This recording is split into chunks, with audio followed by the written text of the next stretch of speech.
Chinese, a family of languages, the largest being Mandarin, has dominated in Asia for thousands of years.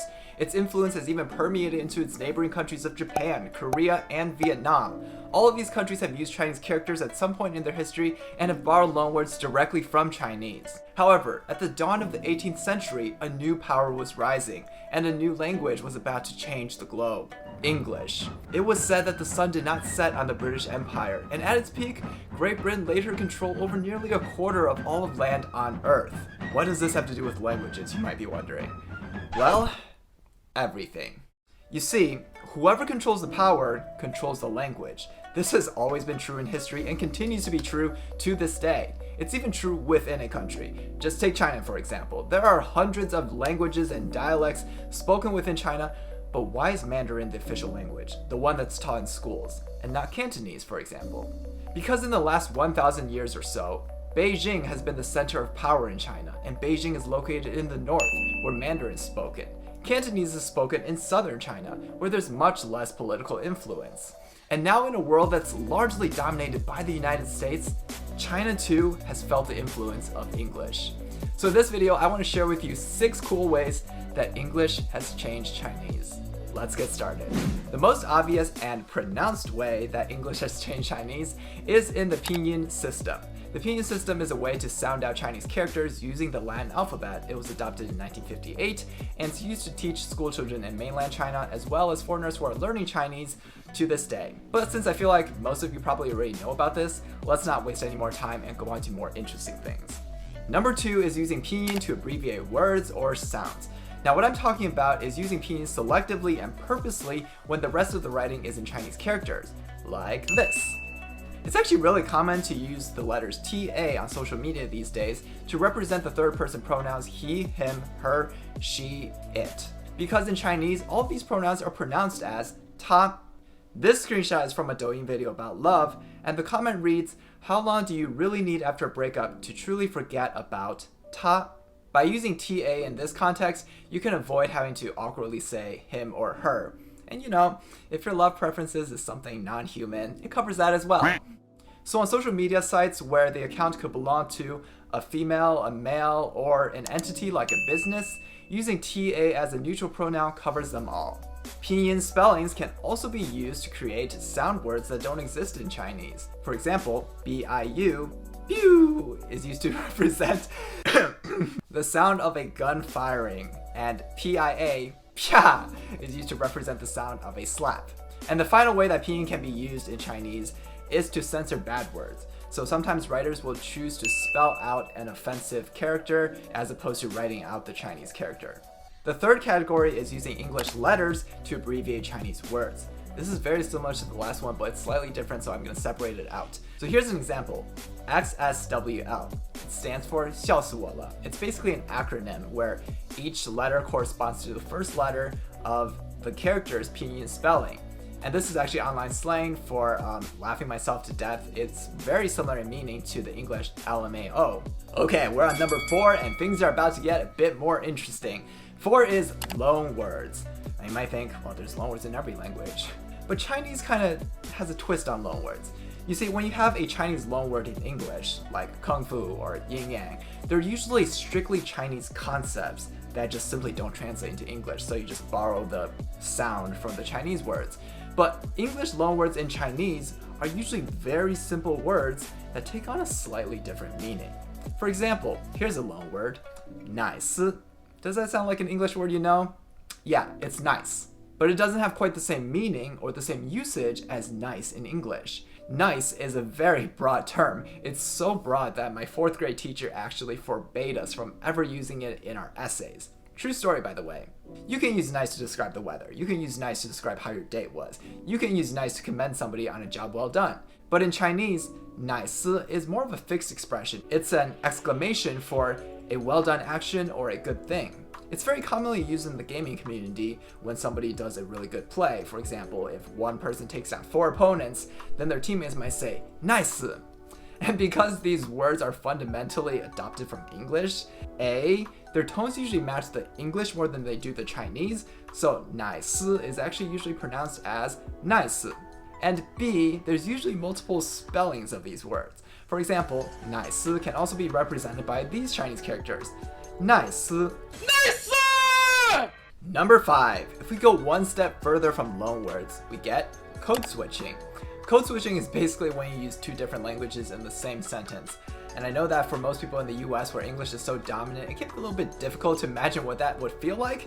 But if you're watching this video, I presume you're either interested in learning Chinese, or maybe you're interested in learning a different foreign language. And even if you don't have the ideal environment to learn a foreign language in real life, you can create that environment online by finding the perfect teacher for you on italki. italki is a platform that connects language students to professional teachers and community tutors in over 190 different countries. Get personalized lessons in up to 150 different languages, so no matter what you're studying, italki probably has a teacher for you. There's no commitment, no subscription. You can take a lesson whenever you feel like. And they also have a lot of filters to really help you find the perfect teacher for you. Choose where your teacher is from, and use the also speaks filter to find one that speaks your mother tongue. You can filter by price to fit your budget, and select between community tutors who have mastered your target language, or professional teachers who are experienced in teaching it. Finally, choose the exact type of lesson you want based on your learning goals. Want to be more conversational? Select conversation practice. Need help passing standardized tests? italki has that covered as well. When you join italki, you also get the benefit of learning for free with their community features. Listen to podcasts created by their teachers and tutors.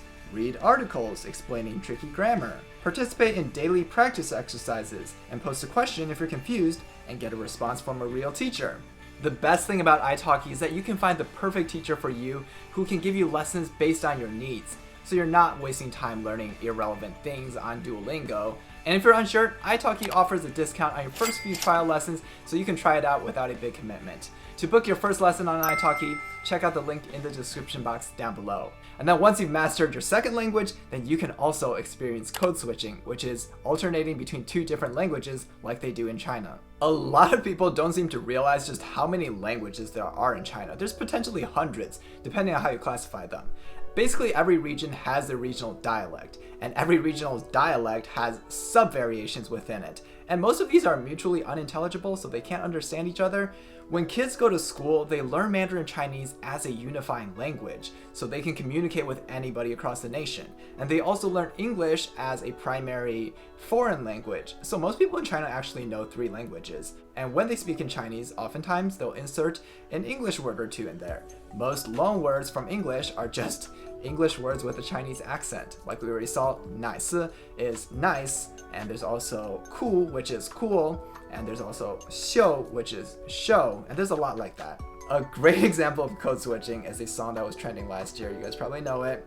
Super Idol 的笑容都没你的 Super Idol 的笑容都没你的甜吗 It literally means Super Idol's smile is not as sweet as yours. Obviously, you have 2 words of English combined with the rest is Chinese. There was another trend earlier this year that I don't think Western media really caught on to. On Douyin, people were posting videos of their significant others, and they were voicing over 你永远是我的 first choice. You will always be my first choice.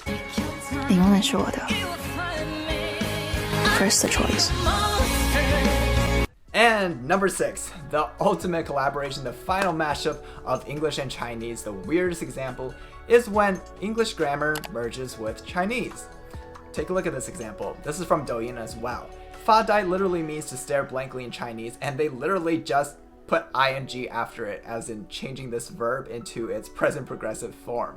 And you know what? If we try to translate staring blankly into Chinese, we might have a hint as to why people do this. There's 2 ways you could translate into Chinese. 正在发呆, which means currently 发呆, or you could say 发呆着. Attaching this particle 着 makes it a little bit closer to the meaning of ing, but 着 also serves another purpose. You could use it in this example, 戴着眼镜读书, and that means wearing glasses to read a book. This particle makes it possible for you to create this structure of verb 1, noun, for the purpose of verb 2. And because of that, using 着 doesn't feel as independent. Like there's like a feeling that it's for the purpose of something, whereas ing in English just feels like you're just doing it for no purpose at all. And in this situation, it's a lot more comical. So my point is, when Chinese people choose to use an English grammar or an English word, it's oftentimes because that feeling in English cannot be translated to Chinese. And the most efficient way to express it is to simply go ahead and use the English. At least that's my point of view from a bilingual speaker's perspective. Now before we end this video, there's one more bonus topic I want to talk about, and that's whether or not phrases like 你好吗 should be considered proper Chinese. Now this was a hot topic like a couple years ago. There were a bunch of YouTubers who talked about it, how it's taught in textbooks, but it's not proper Chinese and Chinese people don't say it, and how it's just an awkward translation of how are you from English. But we just spent an entire video talking about how English has changed Chinese, so maybe this is one area where change has happened as well. I'm not disagreeing that Chinese people don't really use it that often, but that's not to say that they don't use it at all or that it's wrong to use. I looked through my playlist of Chinese music I listened to on YouTube and found 2 instances where this was actually used. In Alin's 给我一个理由忘记, she actually used 你好吗 in her music video. And this was 11 years ago. In 2019, Deng Ziqi, aka Gem, at her concert, she literally screamed at the top of her lungs to her audience, 好吗这好吗好吗这好吗 So those are just 2 examples from music videos where you wouldn't even expect to hear this phrase. My point is, language is always changing and there's no strict right or wrong. It's always influenced by other languages and the people who speak them. As long as you're able to communicate your thoughts and the other people understand you, then you have accomplished the goals of language. So instead of trying to strictly abide by what we think are the rules of language, I think we should embrace changes to languages and just appreciate how cool it is when 2 languages merge and collide. I hope you guys enjoyed this video and I'll see you guys next time. 我们下次再见了，拜拜。